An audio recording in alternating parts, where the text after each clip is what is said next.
Hello guys, a new start to another vlog. This weekend we've been doing a lot of stuff, going to the mall, walking. I've been spending time in Barnes & Noble because it really is like my happy place. I love being in there. Drinking tea, my chamomile, my raspberry leaf tea, trying to induce labor. And I'm almost 42 weeks. I'm 2 days away from 42 weeks. So naturally, we just prayed in the house, close everything up, have all our bags, and we're on the way to the hospital for our induction. Pretty crazy stuff. Crazy. A bunch of feelings, excitement, happiness, nervousness, scaredness. Yeah. S. I'm really like emotional, and I know it's gonna take a while, so that's why the induction is obviously at night. It's 8 p.m. That means that I'm probably gonna just sleep or try to sleep as much as I can, at least in the beginning, and maybe by the morning things have progressed. I'll try to keep you guys updated as the process goes on. This will be fun to look back on. Our first baby. Alright guys, so it is like 9:30, so we've been here for an hour and a half. I got started on fluids and I got a cervical check, so 1 centimeter, got an IV put in. After they give me this fluid, I can go to sleep. When they were putting the IV catheter in, the baby started moving towards the monitor. His heartbeat was getting so loud. I'll update you guys whenever I feel like it. But yeah, I got this labor and delivery gown from Motherhood Maternity, I believe, but like on Amazon, and it's really comfortable and it has Velcro so they can get in and out anywhere, and so it's been great. Oh my gosh, and the funniest thing, they tried to get the baby monitor to stay, so they put a bunch of stuff on top of it, so this is where it is. It looks so funky. Okay, so God spared me. Just had a check and I went to 3 centimeters. Yay! It's been 3 hours. I got to 3 centimeters, so they didn't have to use the little balloon. It's gonna start me on the lowest dose of Pitocin. So It's 1:30 right now. It's 1:30 a.m. I'm literally starved. I had Jello, cherry Jello, no, strawberry Jello, and cherry Italian ice, and I'm like so hungry, it's sick.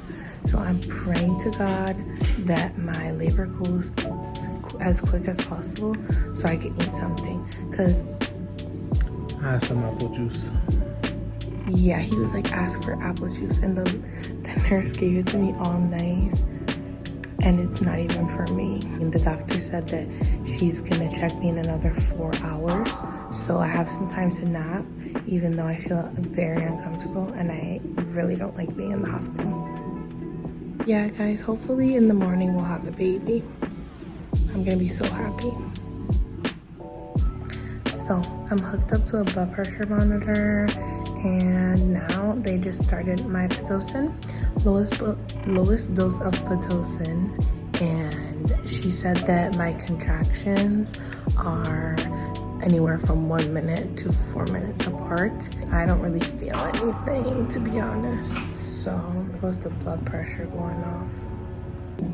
Also, it's really funny because my baby's like moving a lot, and the monitor, you can hear it when he's moving. Really funny. She has to come back and adjust it like every 10 minutes. Yeah, they come back in and adjust it a million times. And I feel like I'm part of the problem too, because I move as well, but I hate laying on my back. It's like the worst thing ever. And even if I'm inclined, like I still feel pressure at the bottom of my back. Thank God I don't feel the contractions that much. Apparently they are happening because they're monitoring that. It's like 2:15. It's 2:15 a.m. I have not slept at all. I've been like laying here with my eyes closed, but I can't sleep. I'm so uncomfortable here.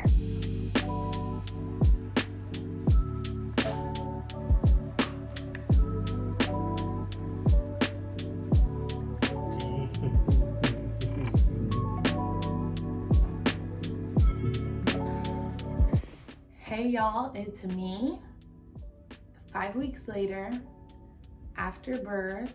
My baby's already a month old, which is crazy, but I just wanted to come and fill in the gaps and let you guys know what happened when I couldn't record, because the last clip that I saw was a little bit after they started me on Pitocin, and I wanted to go to sleep. Didn't really sleep that much at that point, but I got put on Pitocin, the lowest dose, and I basically just laid with my eyes closed for a while until the contractions started to pick up. So I just tried to ignore them until I couldn't anymore, which is what I heard you're supposed to do. Here, my son crying in the background. We're trying to get him to sleep in his bassinet, and it's not going so well, but I got him back down. That was around 1 in the morning. They told her she didn't have to get the Foley balloon because she was already 4 and the most we could do was like 5. So then it was 1, we got some rest, and then around 4:30 I ended up like falling asleep, and then you were making like a lot of like movement, like you were uncomfortable. So then you woke me up and you asked me to help you to the bathroom first. And then I helped you to the bathroom, and you were saying that there's a lot of pain or this and that, to stand by because soon you might want me to call your doula and your mom. And then we went like another half hour maybe, and it was like 5 o'clock. And you were saying you can't do it. You need like assistance, like you need help. You want your mom there, or you want the doula, because you don't know how fast this is gonna go. Yeah, it was like crazy. Like all of a sudden, I just like was very aware of the contractions, and I couldn't like stop thinking about them. And then I was like, oh no, I need help. This is bad. And then the doula came first, and while she was on her way, you were getting like a lot of pain. So you were asking me to like do like counter pressure, is it called? Yeah, he was doing counter pressure on my lower back, which was helping me a lot until they got there. I was really struggling. The first doula got there because it was like a team of 2, and they like split like the shift or whatever. So the first one got there, and then your mom got there maybe like 10 minutes later. And then she took over like helping you breathe and with your back and stuff. It started to get really bad, your contractions, and you started to get sick, and like you like threw up and stuff. Yeah, when she was there, I knew it was like getting really bad. Well, actually before that, you asked, since the baby was like moving weird and they couldn't get his heartbeat, it was like she really couldn't move a lot, but she liked the ball a lot. So she asked if she could move around and go on the ball, and so they had to put a portable type monitor on the baby. Yeah, which helped a little bit. A little bit difficult because they almost weren't gonna let me do it because they said that his heartbeat was dropping, and which is not good. So they wanted to make sure they were monitoring him well, and I was like, I cannot lay on my back this whole time. Like, it has to be done. She was like, give me 15 minutes of like good heartbeats and I'll put the monitor on you. So she came back and did it, thank God, because I could not lay in that bed any longer. I was so uncomfortable being in that bed, which I mentioned in the other clip. The doula was helping me a lot. She was putting a lot of pressure on my lower back, which was helping me with the contractions. She had to do it with every contraction. And I was doing like low vibrational like moans. I forget what they call those, but it was like humming. Humming. I was humming a lot, and that was helping me to a certain point. Like I was surviving. I was surviving the contractions. So with that combination, I was okay, and I was on the ball. But to be honest, I could feel it. Like if you looked at me, I looked dead. And I wasn't gonna answer your questions or anything. In one of those contractions where my doula was there, I was like, I'm feeling very nauseous. And then by the next contraction, I was like, I'm gonna throw up. And she had to like grab a trash can from me. Thank God that she was there, because if not, I would have threw up wherever it was. On the floor, I don't even know. So they came in and asked if you wanted an epidural, and they like were about to assume that you wanted it because of how much pain you were in. And at first she didn't want it, she wanted it to be as natural as possible. But obviously with the Pitocin, it changes a lot of things. Very few women can actually go through that. Your mom is one of them. But yeah, it was very hard for me, and I told them like, yeah, get me on the fluids, and I really want it, because I knew that like having an induction was gonna change all of my plans, which is fine. I did decide to get the epidural. so then that was around 5:30. So they asked your mom and the doula to head out, and then I was in there helping you. Well, first they had to fill you up with fluids. It was like, I think, a bag and a half or 2 bags, which in reality probably took 40 minutes, but it seemed like it felt like a much longer time. Yeah, I know you were struggling. Forever, yeah. And so then after they got all the fluids in, the doctor came in, they did the epidural, which took some time because you were getting constant contractions, and they didn't want to do it in the middle of a contraction. And then around 7, everything was good, like the epidural was in, your mom came back in the room, the other doula ended up coming, and they switched. And then for a while, nothing really happened. You stood at 4 centimeters for a while until 10 o'clock. And between that time, you guys were like doing different positions. The doula was trying to help you out, you know, get the baby in position with the peanut ball and stuff like that. Yeah, but I was able to get a lot of rest during that time, thank God, because I was going through it. So then around 10 o'clock, the doctors came in, they checked you again, and you were 8 centimeters dilated. 10 o'clock, you were 9 centimeters dilated. And then they said, great, good job, all this and that. They left, they said they would be back in like 40-ish minutes. They came back at 10:40, and you were like 9.5, almost 10 centimeters dilated. So then they said, okay, we'll get ready, we'll start trying to push. So then 11 o'clock came, and that's around the time we started to push. And long story short, it took an hour, 10 minutes, and then at 12:10 is when the baby was actually born. Yes. There's cameras, but I was so happy because I had energy and I was able to push through and give really good pushes. And I gave this one really good push where the doctor was so shocked, and she was like, oh, let me start getting ready, because I started crowning and I had a mirror, which was amazing. I asked for a mirror and I was able to watch everything when I was pushing. And when I saw his head and his hair, I was like, oh my goodness, he has so much hair. And like, I started to feel like, oh, I'm gonna see my baby soon. So that gave me a lot of motivation. I was just ready to meet him. It was the best feeling ever, to be honest. My husband was holding one leg, the nurse was holding another. It's the pushing part, it was very difficult. Like, I knew that I was gonna get through it. I was very motivated and I had a lot of energy, but it was difficult because his heart rate kept dropping. They were asking me, do you have asthma? We need to give you oxygen.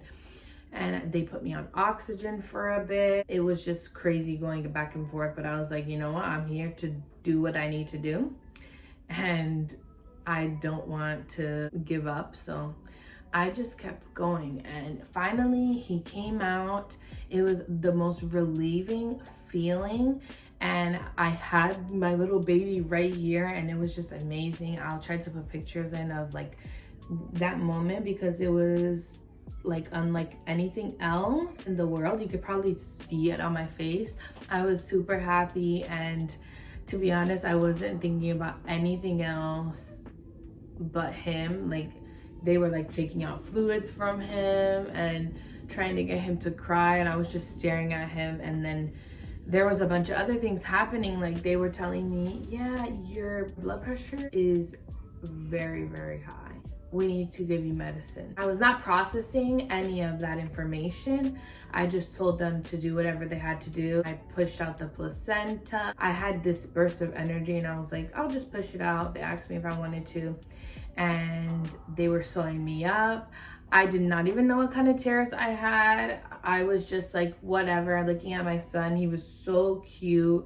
I couldn't believe how he looked. He looked like so similar to my baby picture, because in my baby picture I looked so sad and he was just crying, and I could see my face and his face. They were sewing me up, and it seemed like a very daunting task because the doctor was like, I need more light, I can't see, blah, blah, blah. And I was like, dang, like, did I tear that much? Everything died down and I was able to just chill with my baby and my husband and do a bunch of skin to skin and breastfeed. And he was really good with latching on.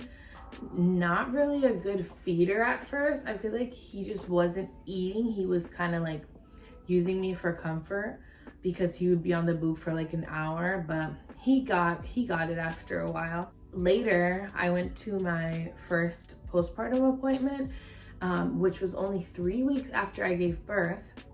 And I was wondering why I had to go in so early.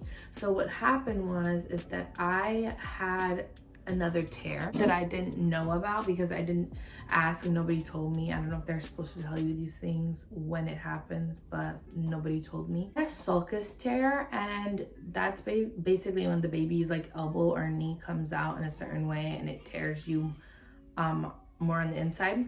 So I had a 2nd-degree tear plus a sulcus tear. So when I went to my appointment, she had to check that out. I'm gonna put the rest of the clips here. But yeah, first thoughts.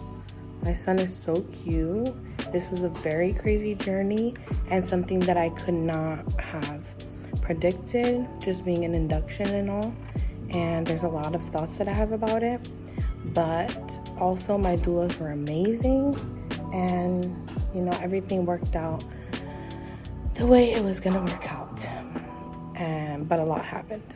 So I'm gonna need to go into that.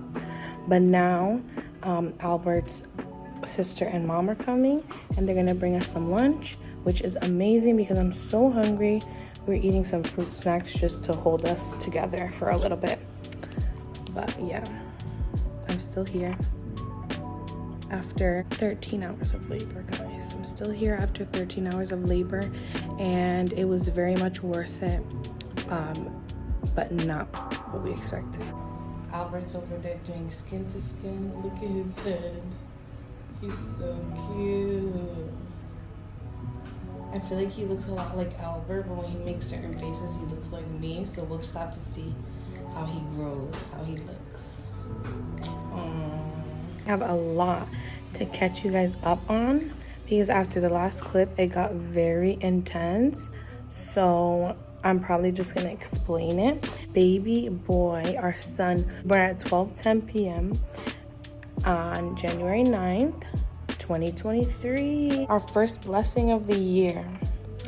And we haven't gotten his weight or length or anything yet, but my parents met him and we're just trying to be in that little few hours that we have of skin to skin with him and just being alone with him. So next 2 nights we stayed in the hospital. I had to stay at least for 24 hours after birth because I had that medicine. It was magnesium sulfate, I think, for the blood pressure, and they had to monitor me and all of my fluids and all of that for 24 hours, which everything turned out fine. It was just really annoying. They also found that my son's glucose was low, which was really challenging because they had to check it before and after each feeding. I had to supplement with donor breast milk. I didn't want to supplement with formula, didn't want to give him formula, and it was really challenging because they were pricking his foot before and after each feeding, which made him very angry, and he was latching on very bad and it was painful for me, and that was every 3 hours. It was just tough. And then they were checking my blood pressure and checking my blood, and they were taking his blood too, and my iron was low like always. Once we were home, we were able to start getting into our groove of things. Honestly, none of it was what I expected, and I'm gonna need time to make peace with that. I'm sure I'll be fine in like 2 years to do it again, you know, but I don't know how it's gonna happen. There was a lot of good pieces that I can take from this experience. Like having a doula was amazing, and my husband will tell you, like, it took a lot of pressure off of us, and it was just really nice having that support system, because even when I got the epidural, my doula was amazing. She was, you know, trying to get me into position so that I could keep progressing in labor. She was helping out my mom and my husband, like getting pills so we could all rest. She took pictures when my son was born, which was amazing because I wouldn't have had memories from that time. And it was just really amazing, and I would really recommend getting a doula. Another thing was that I loved doing skin to skin with my baby. When he was upset, it really helped him, and I just loved it bonding with him. So that's amazing. I really encourage people to do skin to skin even after that first few hours after you give birth. Definitely do it throughout the night and in the morning and the next few days and even weeks. I really loved that part. Sometimes I still do it when he's upset and nothing else will help. I'll put him skin to skin and it really helps him. To be honest, I need to start prepping for my next birth so that I can do it at home, because giving birth at the hospital is so expensive and stressful.